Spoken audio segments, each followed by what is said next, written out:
Yo, what is up, YouTube? So today we're gonna be reacting to this spooky, scary, thingy thing. But this is not Corey Kenshin. This dude is low-key better than Corey Kenshin when it comes to the spooky, scary story times. But anyway, it is If You Ring the Bell, You're Already Dead. So let's go ahead and get into it. And I hope y'all don't ring no doorbells no time soon, chat. Just not gonna do it. But let's get into it.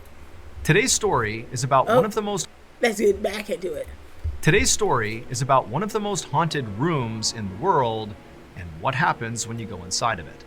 Now, this particular account is from 200 years ago, but the legend of what goes on inside of that room is still very much alive today. However, before we get into that story, if you're a fan of the strange, dark, and mysterious delivered in story format, then you've come to the right place because that's all we do, and we upload once a week.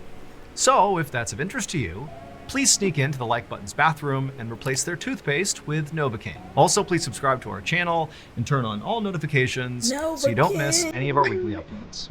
Okay, let's get into today's story.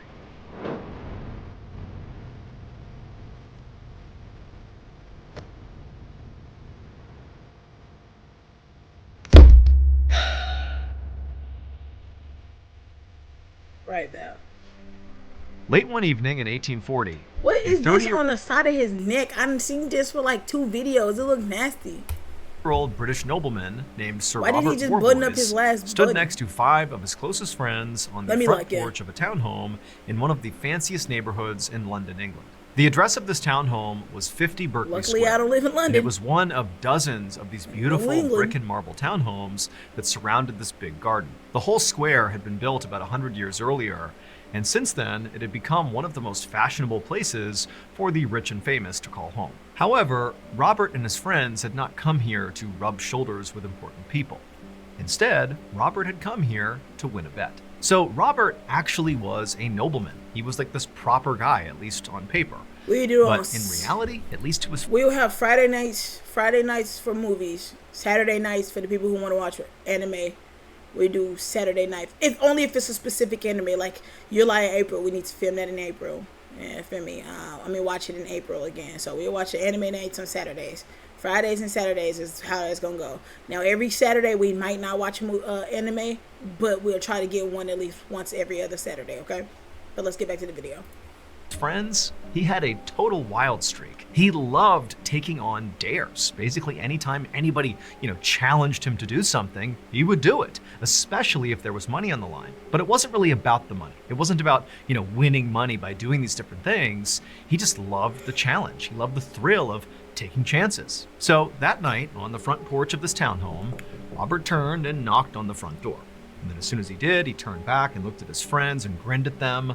And he saw some of them looked really excited and some looked pretty nervous. But to Robert, he was purely happy about how things were going so far.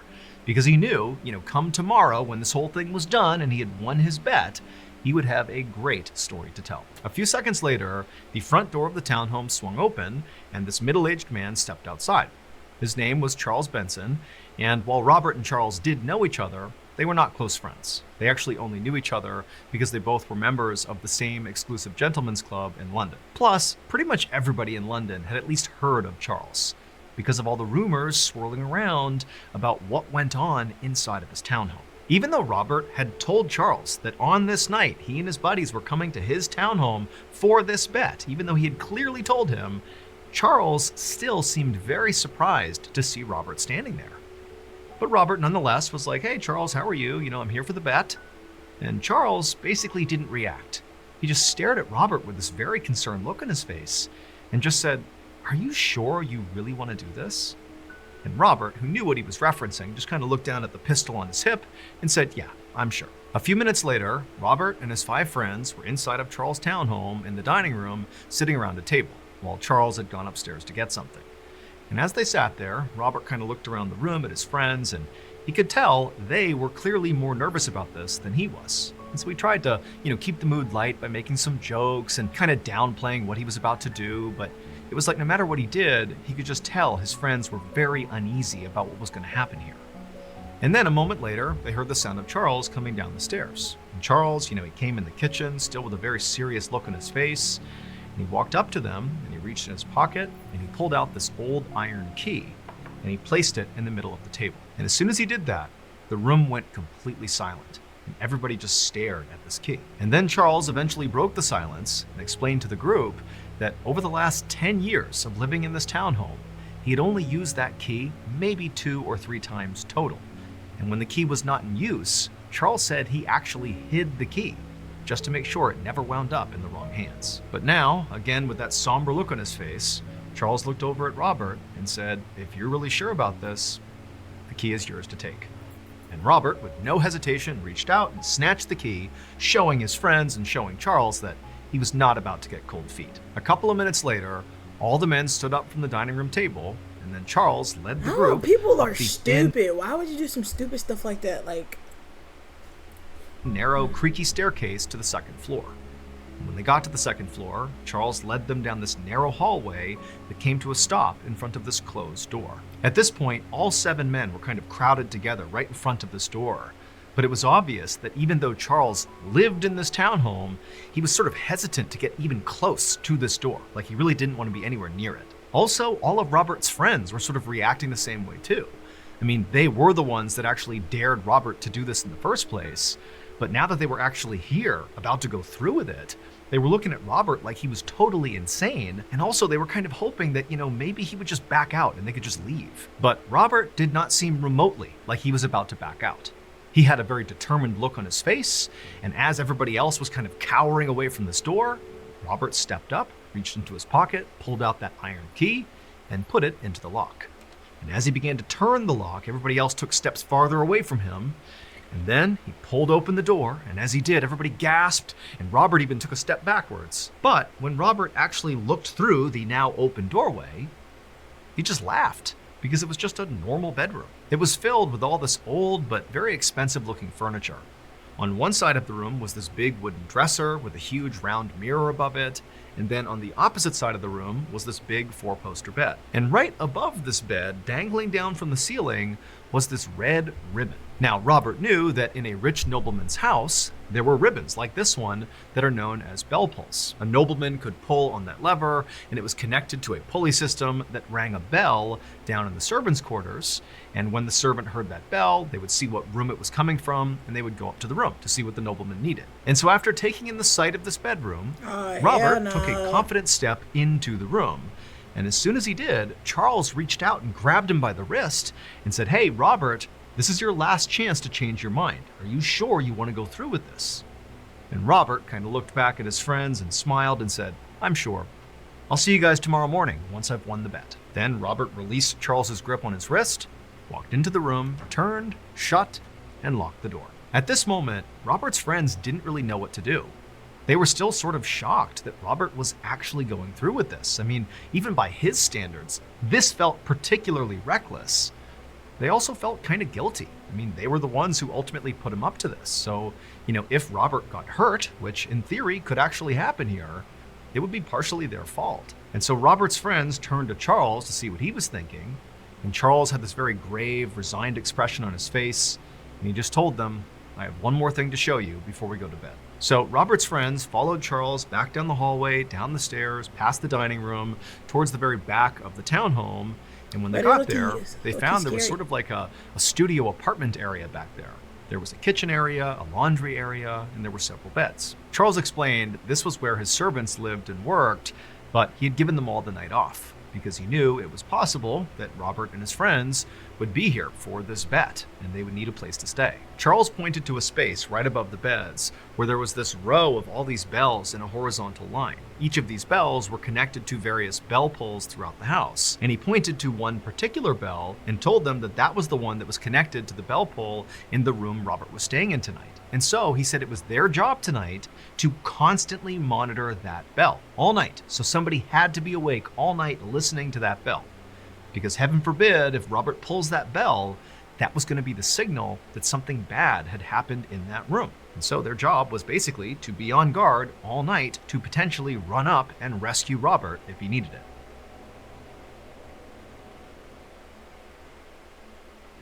Is that it? Last year, we launched our very first graphic novel. Bro, he just threw me off, bro. If you don't stop it.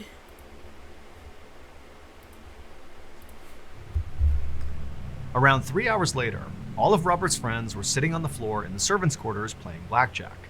It was almost midnight, and all of them were exhausted. So spooky. But they were too on edge to Oh, you sleep. try to be They were funny, so okay. focused on this bell, and they were so worried about Robert and, wondering if he was really okay up there. And they also had become convinced that, maybe the bell would ring and they wouldn't hear it if they were making too much noise. And so they had made this decision to silently play blackjack and just focus exclusively on this bell. But it had really created a lot of extra tension in the room. They're basically all just staring at the bell, Waiting on dealing one something to hand happen. after another, paranoid it would go off, and wondering what would even happen if it did. And so hand after hand, the friends are playing blackjack, anxiously watching this bell being completely silent. And then suddenly they hear this sound that makes them all jump. But it wasn't the bell. It was a blood-curdling scream coming from upstairs. And for a moment, the friends just sat there in shock. And then they got up and began running out of the servants' quarters to see what was going on. And as they did, Robert's bell began ringing furiously, so loud it hurt their ears. And so they charge out of the servants' quarters and literally bump into Charles, who also is coming to figure out what's going on. And as a group, they begin running up the stairs to the second floor. And all the while, the bell is ringing furiously. There's screams coming from Robert's bedroom. And by the time they got to the second floor, suddenly everything went silent. The ringing stopped, the screaming stopped. They're in the second floor in that hallway, and it's just deadly silent. And up ahead of them is that closed door. And so Charles and the group, they begin walking down the hall, having no idea what to expect. And right as they're about to reach the door, they hear this loud bang sound. And then silence again. Seconds later, Robert's friends were at that door, pounding on it, screaming for Robert, come open the door, because Robert was the only one with the key. But Robert wasn't making any noise. The room was still totally silent. And so eventually the friends began kicking on this door to try to break it down. All the while, Charles is just kind of standing back in the hallway, watching this horrible thing unfold. And then finally, the friends manage to literally kick the door in. I mean, it's a 100-year-old house. The door gets kicked in, and the friends stumble into the room, and they look over towards the bedroom, and they all just freeze in shock. When Charles bought this townhome 10 years earlier, it came with a very dark backstory. The previous owner had apparently kept his violent and psychotic brother locked up inside of this second floor bedroom where Robert was. And after this brother died inside of this room, all these strange and frightening things began happening inside of this room. People began hearing these awful wailing sounds coming out of this room when nobody was in there, and then they'd go into the room and the wailing would stop, but furniture had been moved all around the room, even though, again, no one had been in there to do that. And then also, people began seeing this sort of amorphous gray figure sort of moving around inside of that room, especially at night, kind of slinking up against the wall and across the floor. And even though nobody had any idea what it was, it just felt like it was evil. And so they began calling it the nameless thing, and they referred to it as the physical manifestation of evil. However, not everybody believed this story. In fact, one person who absolutely did not believe the story was Robert Warboys. He thought this was just a tall tale designed to scare people. And so when his friends dared him to spend one night inside of that bedroom where supposedly the nameless thing lived, he happily accepted, because to him, it didn't seem risky at all.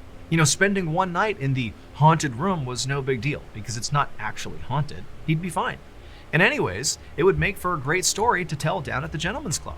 Unfortunately, though, the night in that bedroom did not go as Robert hoped. When Robert's friends burst through the bedroom door and looked inside, the first thing they noticed was the bell pull, the ribbon from the ceiling, had been yanked out of the ceiling, and Robert's pistol was on the ground next to the bed.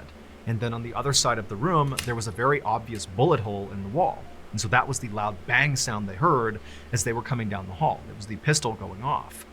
And then there was Robert.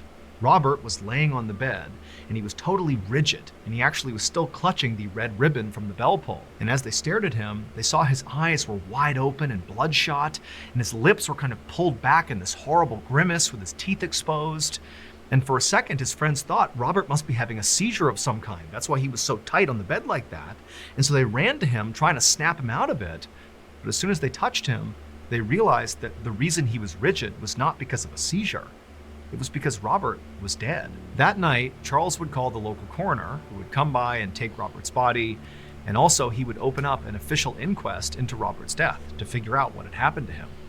And the verdict of this inquest was that Robert had died from massive heart failure caused by unknown circumstances. But to Charles and all of Robert's friends who were there that night and actually saw Robert in the room, it seemed plainly obvious that what had happened here was Robert had come in contact with the so-called nameless thing in that room, and it literally scared him to death.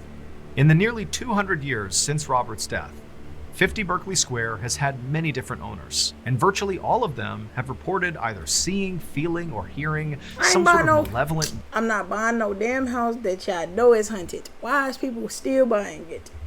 Bro.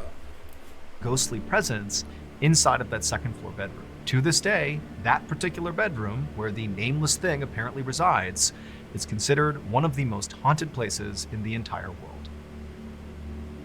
Well, y'all got some sick stuff going over there, London.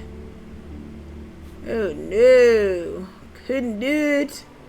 In case you haven't heard yet, our newest graphic novel, MrBallen Presents Where Nightmares... No, thank you. But anyways, bro, scary story, bro. Scary story. I don't know how I feel about it, man. Anyway, y'all, if y'all like this video, what is all of that? If y'all like this video, go ahead and hit the like, comment, and subscribe. And make sure you turn on post notifications, and I'll see you in the next video. So, peace. Let me know if this is scary to y'all as well. I do want to know that. Is this scary to y'all, or was y'all G's? And don't lie in the chat, in the comments either. Hey, don't lie. But anyway, see you in the next video. Peace. Bitches lost souls.